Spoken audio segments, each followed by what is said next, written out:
Halo semuanya, selamat datang kembali di Expert Talk by Indo Krisna.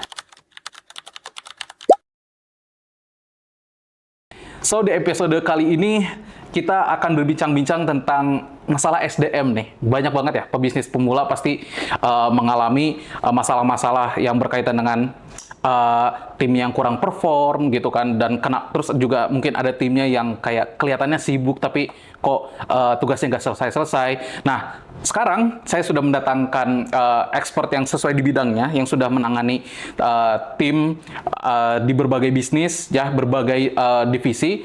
Beliau juga sudah sukses menyatukan semua tim tersebut untuk bisa mencapai goal bisnisnya. So, di samping saya sudah ada bintang tamu tersebut, yaitu Pak Diki. Kita ketemu lagi. Halo, Hai, Mas Rizky. Oke, saya nggak usah jelasin lagi ya, mungkin Pak Diki siapa, pasti viewer udah ini banget. Tapi mungkin aku pengen tahu dulu Pak Diki tentang pengalaman Pak Diki untuk menangani tim gitu ya. So far tuh gimana sih gitu kan? Berapa timnya, mungkin berapa divisi so far gitu? Kalau saat ini di GCSS, posisi saya di GCSS tuh sekitar 17 sampai 23 orang. Oke. Tapi memang kalau di pengalaman sebelumnya lagi itu hampir 190 orang saya pegang, 10 supervisor. Ya, Hampir 200 ya? Iya, hampir 200 karena memang kalau di perusahaan sebelumnya itu ada saya di SCM manager, jadi memang lumayan besar timnya, seperti itu sih. Oke. Menurut Pak Diki yang sebagai atasan lah atau manajer, bagaimana sih Pak Diki itu membedakan tim yang kelihatannya atau orang yang kelihatannya cuma sibuk doang dengan tim yang benar-benar wah kerja banget nih orang? Kalau berdasarkan pengalaman ya, pengalaman tuh kalau sampai ada business owner yang membiarkan ada yang terlihat anak buahnya terlihat sangat sibuk sekali, tapi sebenarnya nggak nyata hasilnya. Biasanya, dan satu yang memang terukur kerjanya dan menghasilkan tuh biasanya dari tugasnya sendiri yang diberikan dari business owner. Harus tahu dulu apa sih tugas dan fungsi dari orang-orang, 20 orang, 5 orang. 5 orang A, B, C, D, E. Mereka harus, business owner atau manajer atau siapapun harus tahu dulu tugasnya. Jangan masing-masing seperti apa, tugas tujuannya, fungsinya apa, terukur, apakah butuh atau misalnya sebenarnya hanya butuh 4 orang, tapi ternyata kita hire 5. Jadi terlihat 2 orang menumpuk di kerjaan yang simple, sebenarnya butuh dikerjakan 1 orang, seperti itu. Kalau manualnya seperti itu ya. Kalau kita bicara UMKM atau warung seperti apa? Kasir, bantu beresin gudang, sama yang melayani bungkus-bungkusnya, yang satu kasir hanya 3-4 orang. Tapi buat apa kalau ditumpuk, misalnya yang satu terlihat sangat sibuk tapi tidak terukur. Seperti itu planning ya? Iya, planning. Harus ada planning. Saya mau buka bisnis, bisnisnya apa, harus dilihat dulu. Apa yang saya butuhkan? Kasir, saya bisa sendiri kah dari ownernya? Atau ada yang saya bisa sendiri, gudang tugasnya apa? Dari titik A ke titik B, dia mengerjakan ini nih, seperti itu. Atau yang melayani yang lain seperti apa? 1 orang bisa handle kira-kira 3-4 orang. Seperti itu sih, harus bisa terukur.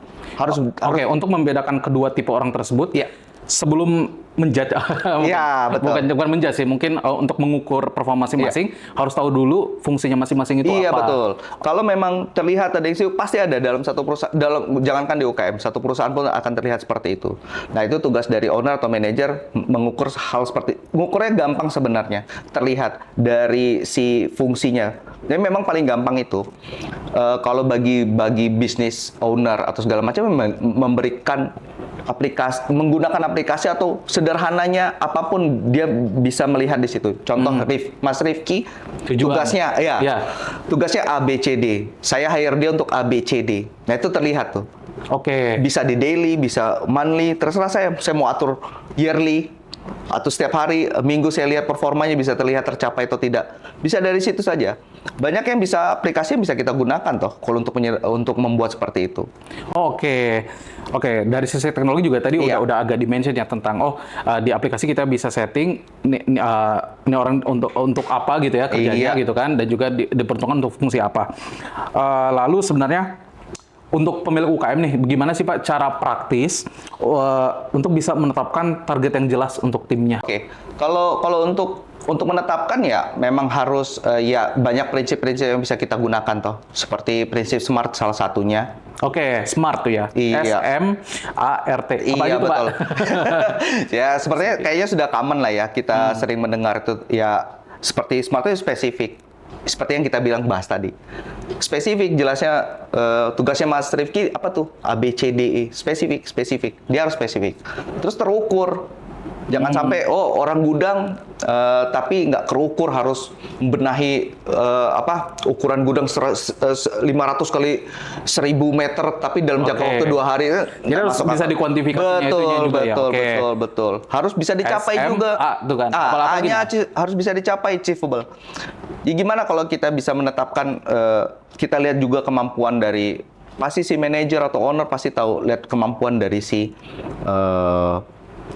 staff atau karyawan yang di bawah kita atau karyawan kita, harus dilihat dulu kemampuannya. Jangan terlalu tinggi, fresh graduate kita kasih target yang nggak bisa dia capai, yang hampir tidak mungkin. Wah, itu juga sepertinya kurang fair ya.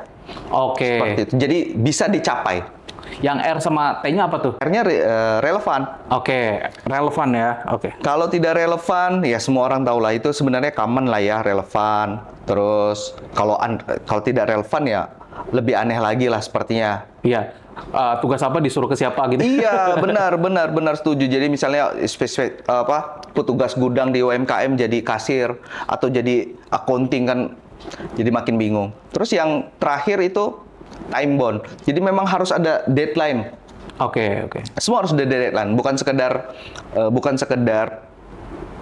sales atau hampir semua itu bisa setiap tugas harus selesai ini. Jadi untuk mengefektifkan waktu dan hasil harus ada batas waktu. Oke, time bound. Dan sekarang Pak, kalau kita misalkan bicara tentang mungkin tugas sehari-hari Pak Diki, itu kan banyak yang berkutat dengan project gitu ya. Iya. Nah, banyak banget nih project-project yang gagal mungkin ya, atau bukan gagal sih ya, mungkin agak kurang lancar gitu kan. Gara-gara masalah biasanya paling common itu miskomunikasi. Nah, menurut Bapak nih, bagaimana sih kita bisa mengatasi hal tersebut, dan gimana tentunya platform-platform itu bisa membantu hal tersebut gitu? Ya, banyak hal ya. Miskomunikasi itu biasanya terjadi itu biasanya kerja sendiri-sendiri, tanpa ada monitoring, tanpa ada sharing folder dan lain-lain lah, seperti itu, sharing media dan lain-lain. Tapi menurut pengalaman saya memang di platform-platform itu kan kita bisa memanfaatkan platform-platform lah, seperti contohnya menjadikan satu platform berbagi file dalam satu platform itu. Jadi orang tahu si A kerjaannya A, melakukan A. Apa yang bakal di-achieve A. Jadi tidak ada lempar-lemparan sebenarnya, dengan spesifik tadi tugas yang jelas dan kita dukung dengan platform yang baik, itu sebenarnya bisa jadi kontrol untuk tidak terjadi miskomunikasi antar tim. Seperti contoh, misalnya saya nanya, Mas Rifki sudah menyelesaikan ini, bukan bagian saya Pak, bagian si dia. Sering terjadi seperti itu kan? Kalau kita spesifik dari si tugasnya masing-masing dan kita bikinkan di platform itu, apa yang mesti dia achieve, apa dia mengerjakan apa, di project A dia mengerjakan apa, di project B bisa jadi mengerjakan yang lain. Nah, kita bisa kontrol di situ sebenarnya. Jadi berkomunikasi bukan sekedar komunikasi antar tim, juga di platform itu juga bisa dijadikan alat komunikasi. Ini yang mengerjakan ini, si ini mengerjakan ini. Jadi menurut saya cukup jelas lah.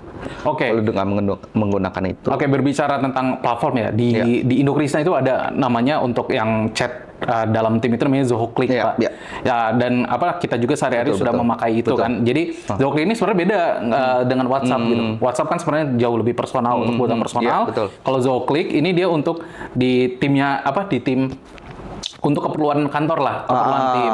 Jadi di sana bisa dilihat tuh, kayak misalkan masuk jam berapa, work from home itu kedeteksi secara geografinya. Ini orang katanya work from home, tapi work from dari mana? Iya, betul. Taunya work from home, tapi alasan dia jadi udah di-log di GPS-nya ya. Iya, itu bisa kelihatan tuh di situ. Nah, biasanya kita memanfaatkan platformnya dalam hal seperti itu, Pak. Dan di JSS juga kan, kita juga sudah melakukan hal tersebut. Nah, saya pengen nih ke pertanyaan terakhir nih, Pak. Kita ngomongin tentang high performing team gitu ya. Itu kan ada berbicara tentang evaluasi juga kepada mereka. Karena kan kalau kita nggak melakukan evaluasi, gimana juga timnya mau berkembang gitu ya. Menurut Bapak nih ya, apa sih yang mungkin zaman dulu masih dilakukan, tapi sekarang itu sebenarnya udah nggak relevan tuh, seperti itu lagi gitu?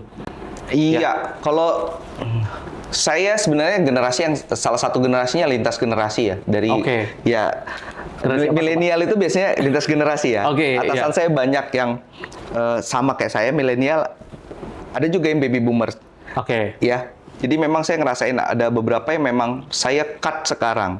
Kebetulan pengalaman saya banyak yang generasi tua saya masih ada beberapa atasan saya.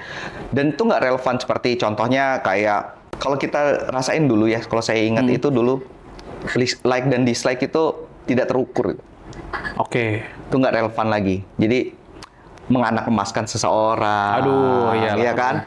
Terus cara marahinnya masih di depan orang. Nggak boleh. Iya, yang seperti itu sebenarnya nggak ada relevan lagi. Yang kita lihat sama halnya seperti parenting lah. Kalau menurut saya bos itu kan seperti parenting ya. Kalau saya sekarang punya anak 17, saya tahu karakternya gimana cara mendekatinya. Hubungan personal, bukan hubungan personal, tapi kayak mendekati secara personal, menanyakan kabar, gimana ini. Jadi kita tahu isi pikirannya apa, orangnya seperti apa, lebih terbuka. Kadang saya dengan senior saya kadang di GCSS sekarang tuh, Ya. kalau saya diskusi untuk memutuskan sesuatu, saya kadang mengambil 3 orang senior saya dudukkan bareng. Itu sudah seperti itu sekarang zamannya.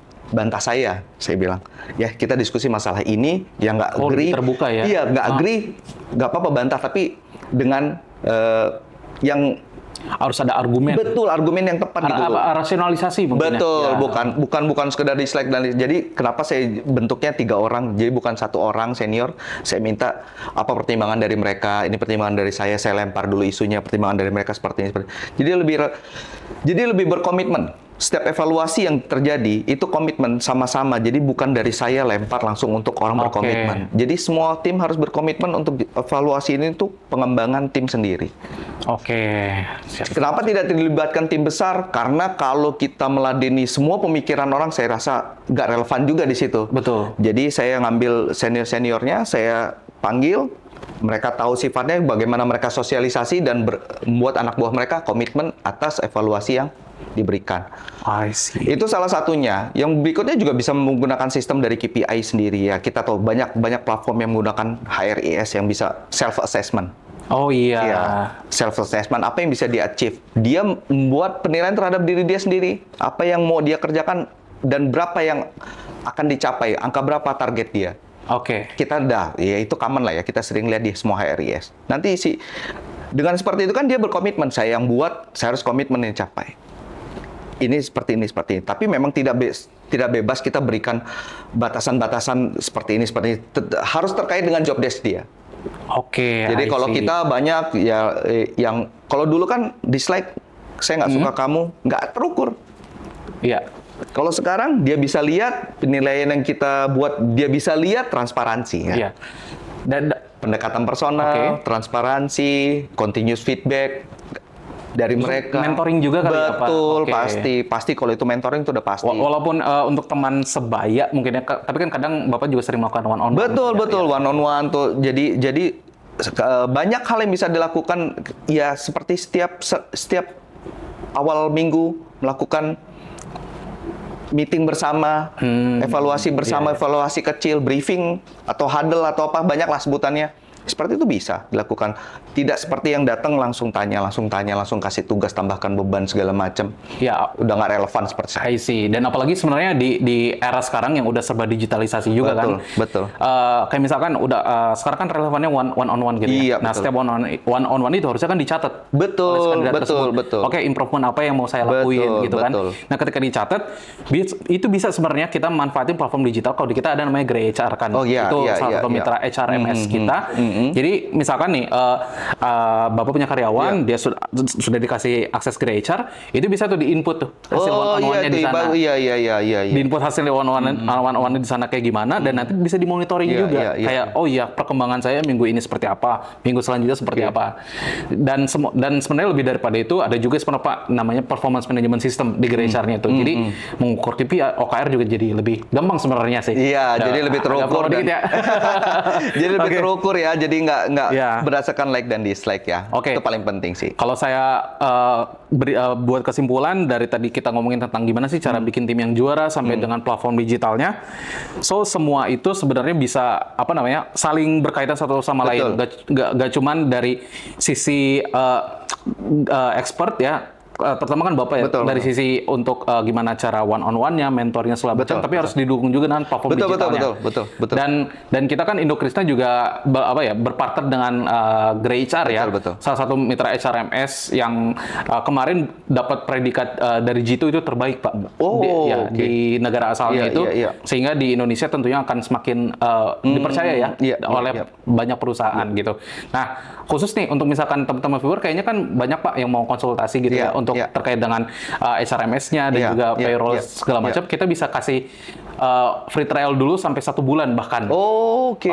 Jadi teman-teman misalkan ingin mencoba nih HRMS apakah cocok dengan perusahaan saya, bisa dicoba tuh. Dapat kita free trial 1 sampai 1 bulan. Dicoba dulu tuh harus. Iya kan. Jadi untuk Bapak juga kan mungkin sebagai decision maker pengen tahu dulu. Ini cocok nggak untuk bisnis saya gitu kan. Relevan nggak?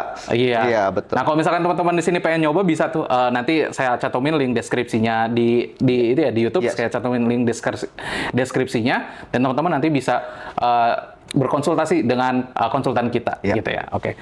Paling seperti itu saja ya Pak Diki di episode kali ini. Terima kasih banyak atas waktunya. Sama-sama. Benar-benar sekarang jadi tahu sih gimana kalau suatu saat nanti saya jadi leader juga saya pengen bawa tim saya itu seperti ini gitu loh gitu ya. Antara soft skill dan digitalnya seimbang gitu. Oke, thank you so much Pak Diki. Kita salaman dulu. Terima kasih atas waktunya dan mungkin kita say goodbye ya ke kamera ya. Sampai jumpa di episode selanjutnya. Yang mana? Yang itu juga.